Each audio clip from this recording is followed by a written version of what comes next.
ntibiteye isoni. Gukorera Imana nta pfunwe bidutera. Gukorera Imana birimo inyungu none no kugeza iteka ryose. Gukorera Imana turi fiyeri yabyo. Haleluya. Ibi bintu tuvuga turabivuga twarabonye neza y'Imana. Twari tubabaye, twari turushye, twari turi mu rwagwa, twari twibereye mu nurire, twibereye muri za mitsingi. Harimo abantu bazi ko mitsingi iryoha, ariko nababwiye ngo Kristo aryoshye kurenza mitsingi. Kristo aryoshye kurenza urwagwa. Kristo aryoshye kurenza urumogi. Haleluya. Harimo abantu hano hanze barushye bakamenye icyaka baruhuye. Harimo abantu hano hanze barushye bakamenye wakabatabaye. Mugeni wa Yesu witegure, ari hafi yo kuza kutujyana mu byicaro byiza byo mu ijuru, yateguriye abamwizera bose.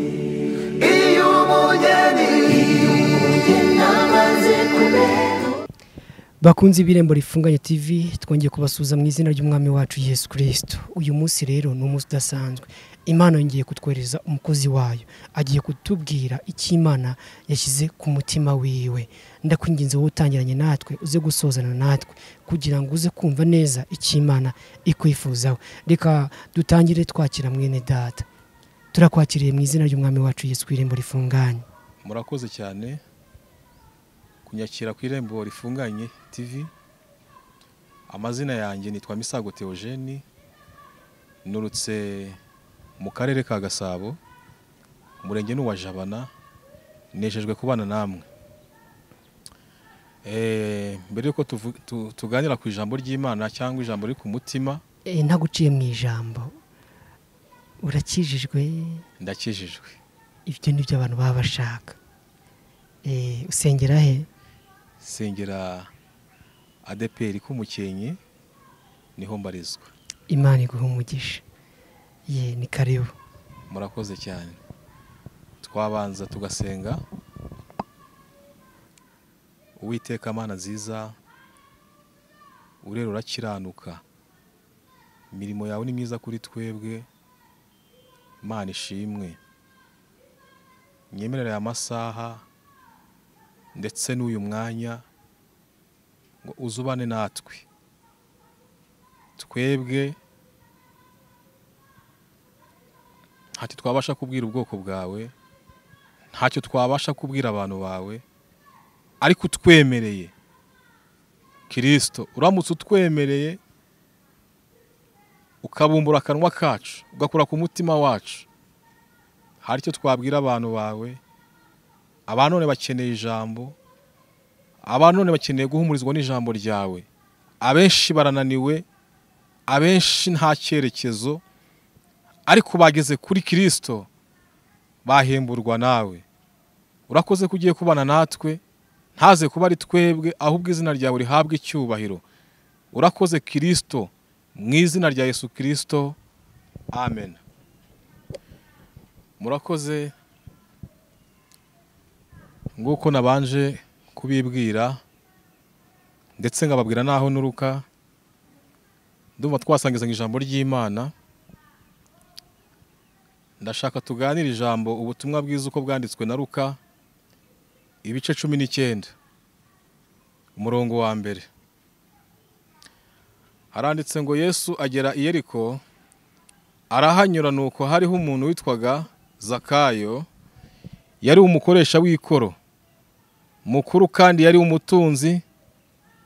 Ashaka kureba Yesu ngo amenye uko asa, ariko ntiyabishaka kuko abantu bari benshi kandi hari bugufi. Arirukanka ajya imbere, yurira umuvumu ngo amurebe, kuko yari agiye kunyuraho. Yesu ahageze arararama, aramubwira ati, Zakayo, iruka vuba, kuko uyu munsi nkwiriye kurara iwawe. Imana nishimwe. 6, yirukanka vuba amwakira anezerewe, abantu bose babibonye barabyivovotera bati dore agiye gucumbika ku munyabyaha. Mwakira ijambo ry'Imana. Iri jambo ndashaka turisangire, tuganirize inkuru za Zakayo. Bibiliya iratubwiye ngo Zakayo yari umukoresha w'ikoro, yari umuntu urushye, yari umuntu usoresha ariko agasoresha ibirenze ibyo bamutumye. Ahangaha i Yeriko, amakuru yaho ahi Yeriko ni ahantu hari bihabi cyane, hakorerwa ibibi cyane. Ariko Yesu yajyaga yumva amakuru ngo ya Zakayo, ariko nahagera. Ariko ngo igihe kimwe Zakayo aza kumenya ko Yesu yaje i Yeriko. Amaze kugera i Yeriko ngo hari abantu benshi cyane ndetse ngo bamubyiga. Ngo ariko Zakayo aza kugirirwa ubuntu, aza kumenya ko Yesu yageze i Yeriko. Imana nishimwe. Amaze kugera i Yeriko, Bibiliya iravuga ngo, iyo usomye hano mu umurongo wa 6, ngo Zakayo amwakira nezerewe. Ndashima Imana ko umuntu wakire Yesu Kristo aranezerwa. Hari undi munezero iyo wamaze kwakira Kristo, umuntu agira utandukanye niyo akiri mu isi. Imana nishimwe. Ndabwira abantu, nkangurira abantu batari bamenya Kristo. Uyu Zakayo, Bibiliya iravuga ngo akimara kwakira Yesu aranezerwa mu mutima, niyongera kugira ya shusho ya kera ari umujura. Iyo ukurikiranye amakuru gasoma, ubona ko Zakayo yari umujura. Zakayo yakoraga amabi. Zakayo yakoraga ibintu byangwa n'Imana, ariko yarataramenya Imana. Ariko Imana ishimwe yuko iyo wamaze kumenya Imana uranezerwa. Iyo wamaze kumenya Imana hari byinshi bikoreka. Iyo wamaze kumenya Imana hari ibintu Imana ikora. Imana nishimwe. Iyo wamaze kumenya Imana amahoro atahi wawe mu mutima. Iyo wamaze kumenya Imana ntugira ubwoba. Haleluya. Umuririmbyi yararimbye aravuga ngo nta bya none nta nibizaza byanandukanya na Yesu. Iyo wamaze kumenya Imana, iyo wamaze kwakira Yesu Kristo mu mutima wawe akakubera umwami n'umukiza, utunga amahoro isi itaguha. Haleluya. Uyu Zakayo yararushye, uyu Zakayo yarananiwe. Bibiliya iravuga ngo aza kurira umuvumu. Imana nishimwe.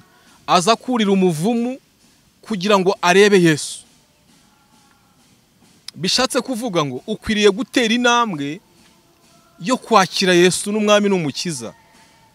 Hari ukuntu abantu bajya bikakaza bakavuga ngo ngiye cyubahiro mfite, ngiye waho nuruka, umuryango nurukamo, amafaranga mfite, ibyo mfite byose, akumva ko bihagije.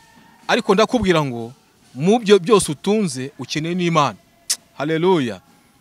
Mu mafaranga ufite, urwego uriho, titre yose waba ufite, wongereho ko ukeneye n'Imana. Imana nishimwe.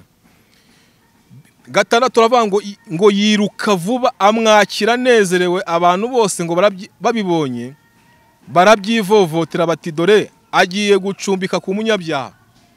Haleluya.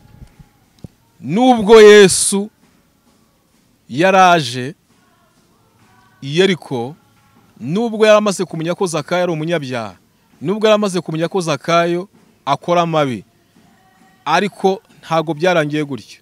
Byarangiye Zakayo yakira agakiza. Bibiliya iravuga ngo Zakayo abo yambuye bose, abo yahemukiye bose, ibiguzi byose yagiye yaka abantu birenze ibyo bamutumye, ibyo byose Bibiliya iravuga ngo abantu yambuye bose abakubira kabiri. Haleluya. Abantu bose yahemukiye bose abagirira gute? Abakubira kabiri. Si kenshi kugira ngo ubone mu itorero umuntu yaramaze gukizwa yongera asubiza amateka inyuma yongera asubize, arebe inyuma ibyo yagiye akora, atanga ubuhamya. Njyewe ndibuka igihe kimwe narakizwa, nagiraga ikigare cy'abasore twagendanaga, twanywaga inzoga, twanywaga ibiyobyabwenge. Haleluya. Ndabyibuka igihe kimwe twanyweye ibiyobyabwenge ari nijoro, turasinda. Icyo gihe ndibuka ndi mu nzu, ndi mu cyumba, naravuze ngo Mana, nimbona unyijije nkabona urwa none rukize, nzagukorera. Nari narakizwa. Haleluya. Ariko ndibuka ko Imana yanyweye aho hantu. Imana ikimara kunkura aho hantu, nagiye mu nzu y'Imana. Mu nzu y'Imana reka mbabwire rero, mu nzu y'Imana, mu nzu y'Imana muri ibyo narimbwiye ngo mu nzu y'Imana ngo ni heza. Haleluya. Mu nzu y'Imana hatonyanga imigisha. Mu nzu y'Imana hararyoshye.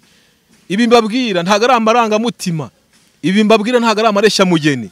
Nabonye neza y'Imana. Haleluya. Uyu Zakayo yarananiwe, uyu Zakayo yarananiwe arushye nguko nawe urushye. Haleluya. Nguko nawe unaniwe, wowe uri mu businzi, wowe uri mu busambanyi, wumva ariyo freedom, wumva ariwo munezero. Ariko ndakubwira ko uwo si uwo munezero, ahubwo aho ngaho uri ni mu mworera w'umuriro, kuko nutindamo aho wahapfira. Ndagukangura ngubwira amakuru ya Yesu, kuko Yesu we akimara kugera i Yeriko yamenye amakuru ya Zakayo, amara kumenya ko Zakayo uyu mugabo ari umwambuzi. Uyu mugabo Zakayo yakoraga amabi, ariko agira inyota. Imana nishimwe. Agira inyota yo kuzamuka umuvumu, yurira igiti kugira ngo arebe Yesu. Imana nishimwe. Nawe ukeneye gutera intambwe. Akenshi ibi bintu iyo tubivuga abantu barabikerensa. Akenshi tuvuga ubutumwa bwiza, abantu babifata nk'ibintu biri aho ngaho bisanzwe. Ariko ndakubwira ngo si ibintu bisanzwe. Haleluya. Imana nishimwe. Ntago ari ibintu bisanzwe, kuko uwo Yesu yamaze kugeramo haba kiri wawe ndarahinduka. Uwo Yesu yamaze kukugeramo aguha amahoro, amafaranga ataguha, aguha amahoro isi itaguha, aguha amahoro ababyeyi bataguha. Haleluya.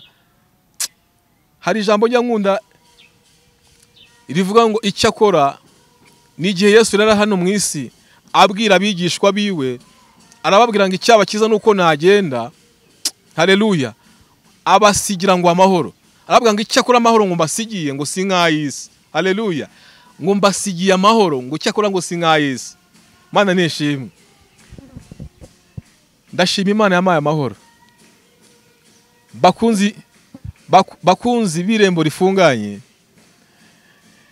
nabonye Imana, nabonye kugira neza kw'Imana. Ibi ndabivuga n'umutima wanjye n'amaguru yombi magazeho. Ibi ni ibintu Imana igikora ibintu abantu batabasha gukora. Igibasha gukora ibintu abakomeye batagukorera. Igibasha kugukorera ibintu, yego, igibasha kugukorera ibintu, yewe mvuge ngo ukize, ibasha kugukorera ibintu bihambaye. Kandi ikintu nkundira Kristo nuko aguha amahoro yo mu mutima. Uraryama ugasinzira ugatuza. Niyo waburara uba ufite ibyiringiro yuko n'ejo uzarya. Niyo wakwambara ubusa uba ufite ibyiringiro yuko, haleluya, uba ufite ibyiringiro ko ejo wakwambara. Imana nishimwe. Niyo mpamvu ngukangurira kuza ku mugabo bita Yesu. Umuririmbyi yavuze ngo Yesu ngo niwe mazi, amazi amara inyota. Uwanyweye kuri ayo mazi niyongera kugira inyota ukundi. Wanyweye kuri ayo mazi, Imana nishimwe, wanyweye kuri ayo mazi niyongera kugira umubabaro ukundi. Ndakangurira urubyiruko ruri hano hanze, ndakangurira inkumi ziri hano hanze, ndakangurira abasaza abapapa. Aba bantu bose bakeneye Imana. Haleluya. Zakayo nubwo Bibiliya ivuga ngo ni umuntu mugufiya, ariko Zakayo ntabwo Bibiliya igaragaza uburebure cyangwa santimetero cyangwa metero, ariko yari mugufiya. Zakayo mu mutima yari ananiwe, Zakayo mu mutima yari akeneye Imana. Hano hanze abantu baruhiye mu bintu byinshi, ariko bakamenye Imana, bakamenye Kristo baruhuka. Imana nishimwe. Bakamenye Imana babona amahoro. Ndashima Kristo wamaye amahoro. Ndashima Kristo ukura ku cyavu akicazanya n'ibikomangoma. Ngewe mbonye gukorera Imana nta n'igihombo kirimo. Mbonye gukorera Imana uretse n'ubugingo. Naha mu isi Imana igidutera iteka. Uretse n'ubugingo. Imana igitanga ibintu bifatika. Si rimwe si kabiri mbonye kugira neza kw'Imana. Ndibuka igihe kimwe hari ahantu nari inuye ahantu, igihe kimwe baza kwita ngo ni mu manegeka. Ndashaka kuvuga ineza y'Imana, wenda ni ubuhamya bw'akanya gatoya. Icyo gihe nabonye ineza y'Imana, baza kwita mu manegeka, ariko nayo ifite isezerano yuko Imana yarambwiye ko izanyimura aho hantu. Nibazaga ahantu bizaturuka, nkibaza ahantu bizaca, ariko nkomeza gusenga Imana. Haleluya. Nkomeza gusenga Imana. Aho hantu nahabure n'amateka maremare, ariko ndashaka kuvuga ineza y'Imana, bimwe Imana yagiye ikora. Icyo gihe nabonye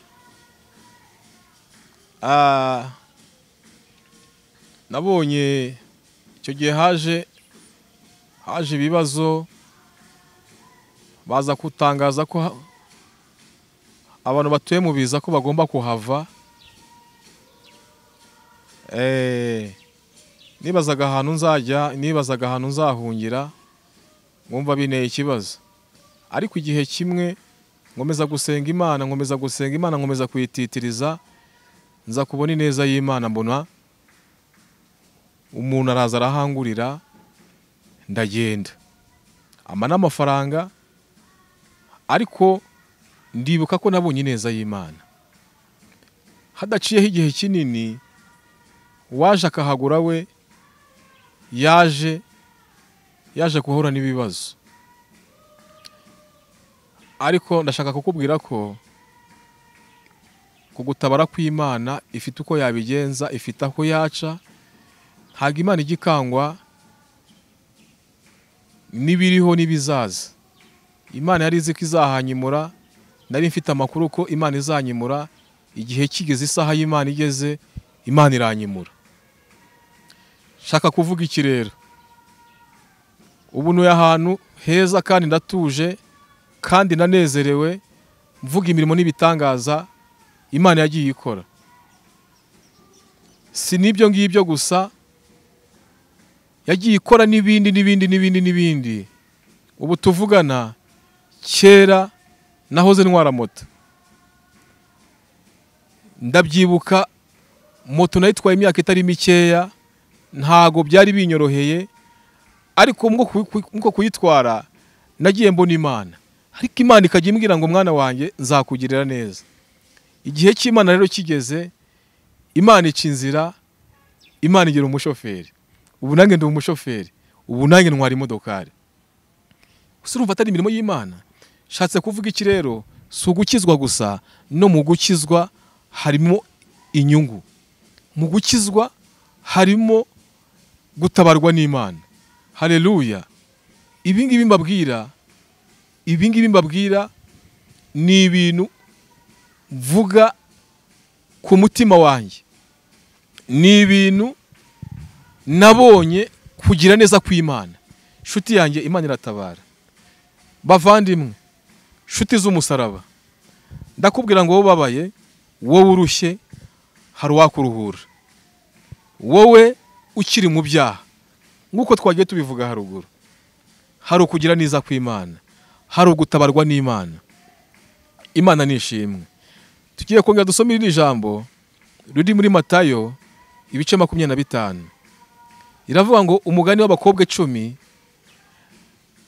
Bibiliya iravuga ngo 5 bari abanyabwenge, abandi 5 ari abapfu. Bibiliya iravuga ngo bose ngo bari bahunikiriye, bose bategereje iki? Bategereje umukwe. Bose bari bahunikiriye, bose bategereje umukwe. Ariko igitangaza nuko 5 nta mavuta bari bafite, ariko ngo abanyabwenge bari bibitseho amavuta. Iri jambo ndarisanisha na ririya jambo twasomye muri Luka ibice 18. Haleluya. Ndarisanisha na ririya jambo twasomye muri Luka 18, mbabwira ngo mukwiye kugira ubwenge.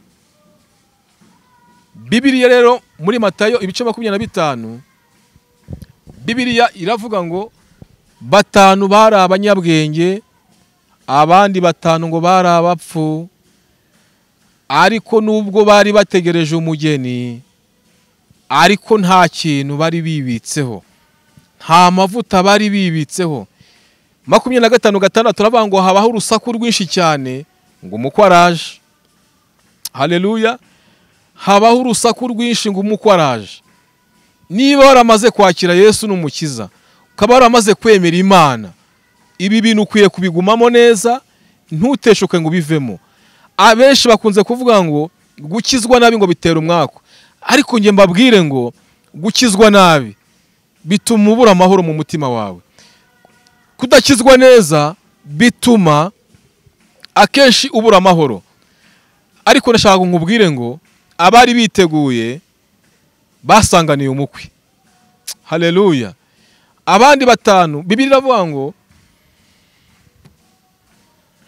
iravuga ngo abandi 5 ngo bari abapfu.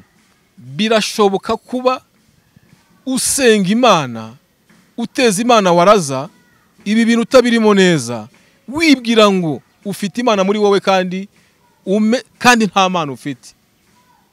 Byaba ari agahinda, byaba ari umuruho. Ariko icyiza nuko wakorera Imana ushikamye.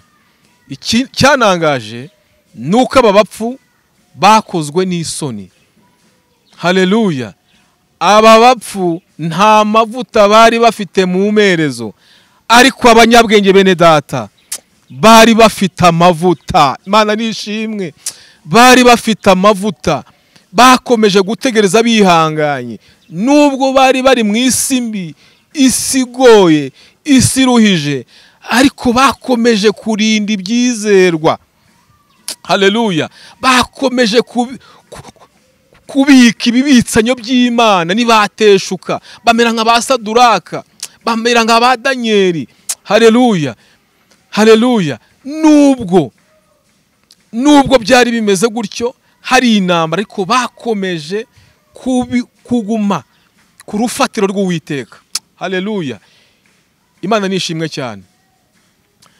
Noneho hasi ujya kurangiza iri jambo muri Matayo 25, aravuga ngo niyo mpamvu mukwiriye kuba maso, kuko mutazi igihe n'umunsi. Ntago dukwiriye guteshuka ngo twibagirwe uko twahamagawe. Ntago dukwiriye guteshuka ngo twibagirwe uwo Kristo twakurikiye. Haleluya. Bibiliya ijya imbwira ngo mugume uko mwahamagawe. Haleluya. Mugume uko mwahamagawe. Byaba rero ari ikibazo kuba waramaze kumenya Kristo, warangiza ukaba uzi ko ubirimo kandi umuntu yakureba agasanga ibyo uvuga ntusa nabyo. Byaba ari agahinda, yaba ari umubabaro. Birakwiriye kugira ngo ibyo uvuga use nabyo. Aba bantu b'abapfapfa bakozwe n'isoni, bari bahunikiriye, ariko nta kintu bari bibitseho, nta jambo bari bibitseho. Haleluya. Imana ihabwe icyubahiro. Nta jambo bari bibitseho. Birakwiriye ko bene data wibikeho ijambo, wibikeho Kristo, uwo ni wo mugabane uzakugeza mu gihugu cyo mu ijuru. Haleluya. Kandi mbonye ko gukorera Imana ntibiteye isoni. Gukorera Imana nta pfunwe bidutera. Gukorera Imana birimo inyungu none no kugeza iteka ryose. Gukorera Imana turi fiyeri yabyo. haleluya. Ibi bintu tuvuga turabivuga twarabonye ineza y'Imana, twari tubabaye, twari turushye, twari turi mu rwagwa, twari twibereye mu nurire, twibereye muri za mitsingi. Harimo abantu bazi ko mitsingi iryoha, ariko nababwiye ngo Kristo aryoshye kurenza mitsingi, Kristo aryoshye kurenza urwagwa, Kristo aryoshye kurenza urumogi, haleluya. Harimo abantu hano hanze barushye bakamenye icyaka baruhuye, harimo abantu hano hanze barushye bakamenye wakabatabaye. Imana nishimwe. Aba bakobwa batanu babaga mu itorero, aba bakobwa batanu babaga mu makorari, aba bakobwa batanu b'abapfu bari bategereje nk'uko n'abandi bategereje, ariko nta mavuta bari bafite mu merezo zabo. Ikintu kimbabaza nuko ngo umukwe amaze kuza, biravuga ngo haje kubaho urusaku rwinshi cyane ngo umukwe araje, ngo abanyabwenge bo baboneza bafata amatabaza yabo ngo baracana birakunda. Ndashima Imana ko iyo umuntu ari muri Kristo bijya bikunda, haleluya. Iyo umuntu ari muri Kristo ntaterwa n'ubwoba, iyo umuntu ari muri Kristo ntaterwa ngo nuko ibintu ku isoko ngo byazamutse, iyo umuntu ari muri Kristo ntaterwa n'ibyo twumva by'ibihuha hirya no hino. Yesu Kristo ari hejuru yabyo. Imana nishimwe. Yesu Kristo abirushije ubushobozi n'ubutware, haleluya. Imana nishimwe. Ndanezerewe cyane, aya magambo ari kumfasha cyane, namwe abafashe gukorera Imana ni inyungu za none no kugeza iteka ryose. Imana nishimwe cyane. Ndanezerewe mu mutima wanjye kubwira ijambo turi kuganira, ni ijambo ryiza, ni ijambo ryiza, ni ijambo rinkomeza umutima, ni ijambo rinkomeza mu rugendo. Imana nishimwe. Bakunzi b'irembo rifunganye, ndabakangurira mbabwira ineza y'Imana. Twari turi gusoma inkuru za Zakayo, uburyo Zakayo yakiriye Yesu anezerewe, haleluya. Imana nishimwe. Shuti y'umusaraba, ntago bitese zo kwakira Yesu. Hari ukuntu tujya tureba hano hanze, hari ibintu birangaje abantu batagakwiriye kurangariramo. Hari ibintu bya siyansi, tekinoloji biri hano hanze, amashusho za media usanga birangaje abantu, kandi hari ibintu bakagombye kuba barimo. Hari umugabo Kristo wenyine wabamara inyota. Ndashaka mbabwire ngo kuza kuri Kristo nta pfunwe bidutera, kuza kuri Kristo twebwe biduhaye amahoro, kuza kuri Kristo turanezerewe, turishimye, kandi muri Kristo harimo byose. Ndabakangurira rubyiruko, abagabo, abapapa, abamama, abakobwa muri hano hanze, ndabakangurira kuza kuri Kristo. Kristo, haleluya. Kristo ni umupapa mwiza, aratunezeza. Iyo tugamwe turasinzira, ntidukangwa n'ubwoba bibiriho ndetse n'ibizaza, nibwo ibintu byahenda ku isoko, nubwo ibintu byakara, ubwo Umwami Yesu ankunda ndamahoro. Imana ibaha umugisha rero. Yari Misago Theogene, mwene so, musangiye Yesu Kristo. Murakoze. Yesu ashimwe.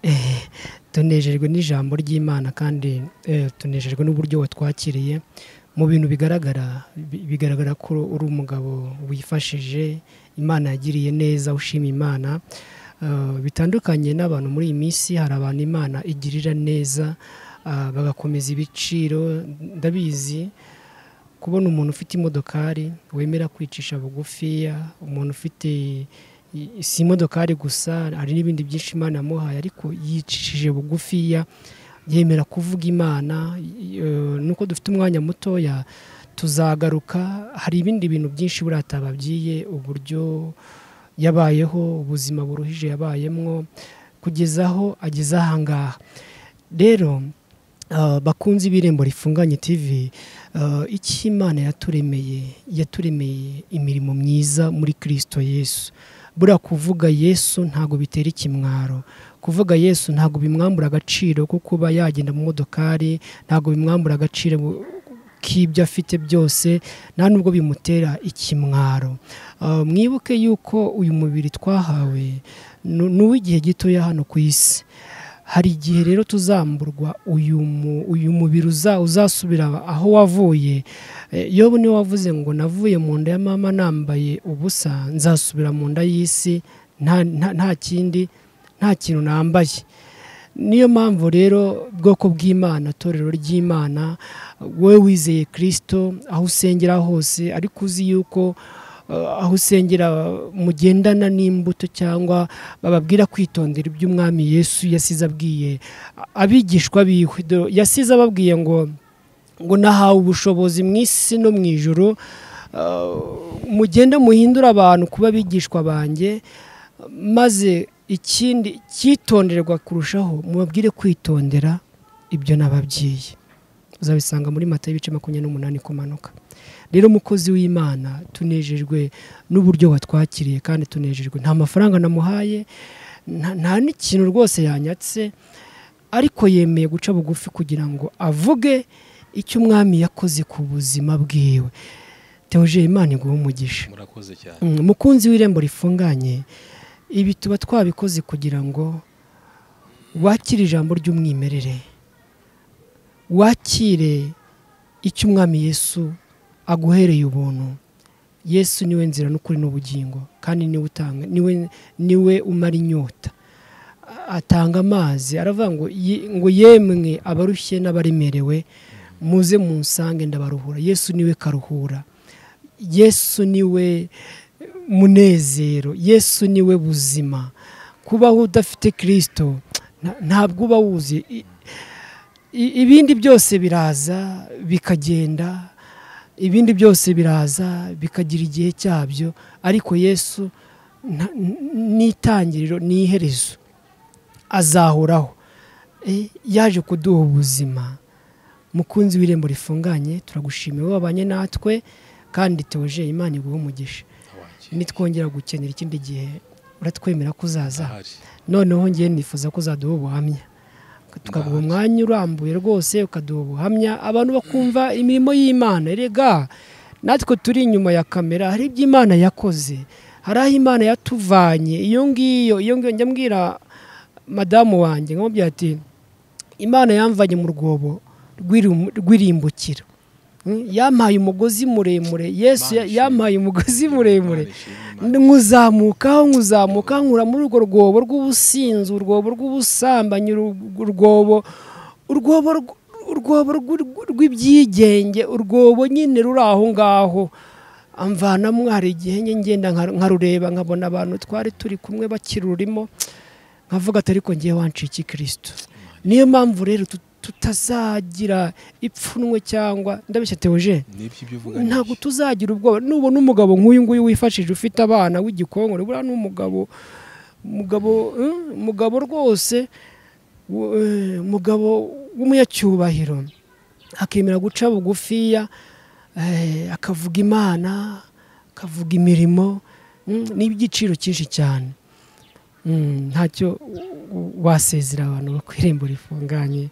Tugiye kuvuga Imana, twayivuga bukira bugacya, bwakwira bugacya. Kandi ikindi uko twagiye tubikomozaho, nguko ugiye ubivuga, nguko twanabivuze bwa mbere, kuvuga Imana ntabwo biduteye ipfunwe, habe namba. Yego, nawe burya wavugira Imana. Yego, nawe utuye hari wavugira Imana. Nawe ukomeye wavugira Imana. Yego, nawe wakizwa. Ntabwo agakiza abantu bamwe, akenshi bamwe bakunze kwibwira ko agakiza, gukizwa ko ari by'abantu b'abakene. Ariko reka mbabwire ngo n'abafite amafaranga muvuga Imana. Business zawe wongeremo n'Imana, mu kazi kawe ukora wongeremo n'Imana. Byaba ari agahinda, byaba ari umubabaro, kuba ufite ibintu byose ariko nta Mana irimo. Haleluya. Birakwiriye ko yambwira abantu ngo iyi si tuyirimo kubw'igihe gitoya.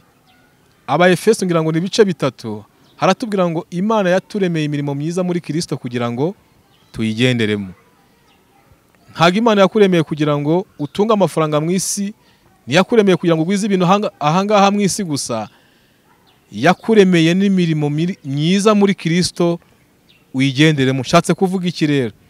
Kwiye no kongeraho no kuba wakizwa ukamenya Kristo, kuko kumenya Kristo nta gihombo biteye, nta gihombo bikirimo. gukorera Kristo tubonyemo izindi nyungu. Yego. None se ubwo urumva Imana yadukuye iyo ngiyo debare, Imana ikadukuriye kwa bamakiri. Yego. Urumva twabonye neza y'Imana. Tuzagenda rero dutanga n'ubundi buhamya. Iyi ni igice cya mbere, tuzagana n'ikindi cya kabiri. Namatsiko mbateye, ariko tuzongera tuganire, ariko twabonye kugira neza kw'Imana. Mu gukizwa rero nshatse kubabwira ko mu gukizwa nta gihombo kirimo. Yego. Ikindi nabwira abantu bo kwirimbo rifunganye TV, mujye mukunda ijambo ry'Imana. Mujye mukunda ijambo ry'Imana mutarobanura. Yenda ngo uvuge ngo ngiye nzanye ndeba ijambo rya runaka ngo ni wowe ufite amagambo meza y'ubwenge. Oya, burya Imana ntago ari ukwireba. Buriya n'umusazi ishobora kumushyiramo ijambo ubona asa nabi, ariko ikamushyiramo ijambo ushobora gukurikira, ushobora gutumbira, rikagira ibintu byinshi rigukiza. Imana yatanze Yesu Kristo kugira ngo aturuhure. Twebwe twari turushye, twebwe twari abacakara b'abadayimoni, ariko Yesu yaraje atuvanaho iyo minyururu abadayimoni bari baradushyizeho. Hari umuntu wavuze ngo turi ibikomangoma, turi abatambyi bo mu bwami. Haleluya. Turi ishyanga. Haleluya. Icyo waba uri cyo cyose, gukomera waba ufite uko ariko kose, ntago bikubuza kuba umuntu urya, usaza, urwara, ugira gute. Ingano y'amafaranga yose waba ufite, nubwo waba uvurwa na dogiteri runaka uvura bya gihanga bimeze gute, cyangwa ufite ubunararibonye mu kuvura, tubona abantu bakomeye bapfa.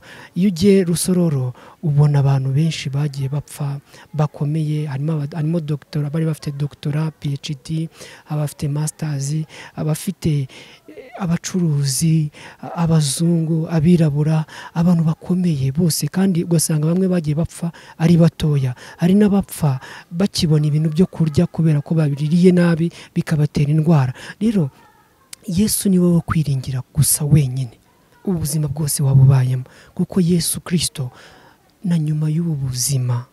Haleluya. Umva twararahanga tugiye kuvuga Imana, ariko tuzagaruka tubapfundikiye n'agaseke gapfundikiye tubabikiye. Mwene data, Imana iguhe umugisha. Ariko icyo nzi uyu mugabo akunda Imana pe. Tubazanira abantu.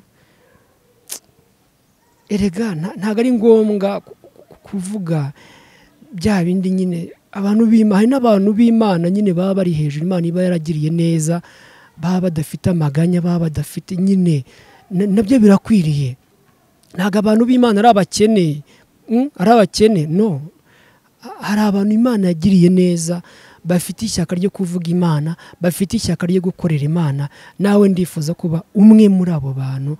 Niba hari ikintu Imana yagukoreye, ntukagire isoni zo kuyivuga. Nitutagwisari tuzagira gute? Yesu yaravuze ngo uzampamiriza imbere y'abantu benshi, nanjye sinzagira isoni zo kumuhamya imbere ya Data. Mwene data, wigira isoni. Iryo kote, icyo cyubahiro ni cyano mu isi gusa. Iyambura ibyo byose, wamamaze Kristo, maze dutegereze nyuma y'ubu buzima hari ubundi buzima, kandi buzaba ari bwiza kurushaho. Imana iguhe umugisha. Warangiza usengera abantu nta kibazo. Murakoze. Twasoza turi gusenga Imana. Uwiteka Mana nziza, turagushimiye kubwira ijambo ryawe ryiza. Ijambo ryawe rimara inyota. Ijambo ryawe ngo ni inkota ityaye y'amugi abiri, Petero nawe wavuze ngo dufite ijambo ryahanuwe rirusha ayandi gukomera, ngo muzaba mugize neza nimuryitaho. Turashima yuko umuntu wita ku ijambo ntacyo azakena. Umuntu wita ku ijambo akarikunda rizamubera nk'itabaza ryaka hacuze umwijima. Umuntu ukunda ijambo, haleluya, aranezerwa. Umuntu ukunda ijambo, nifurije rero abo twaganire kuri iri jambo rigenda ribagereho, ribahindure Kristo, kuko niwe ujya uhindura, twe ntitwabasha guhindura, ariko wowe ujya ubibasha. Usange abatuye iburasirazuba, amajyepfo, amajyaruguru, buri muntu wese umukore ku nkomanizo z'umutima wiwe, ubahembure, kuko abantu barushye, abantu baruhiye mu byaha no mu ngeso mbi, niwe karuhura wo kubaruhura. Senze byizeye gutyo, kandi ukomeze n'abatarakizwa, ubaha agakiza, ubahembure, bakure mu byaha, mu izina rya Yesu Kristo. Urakoze kumvishe gusenga, urakoze ko hari ibyemye kandi ukabikomeza, mu izina rya Yesu Kristo, amen.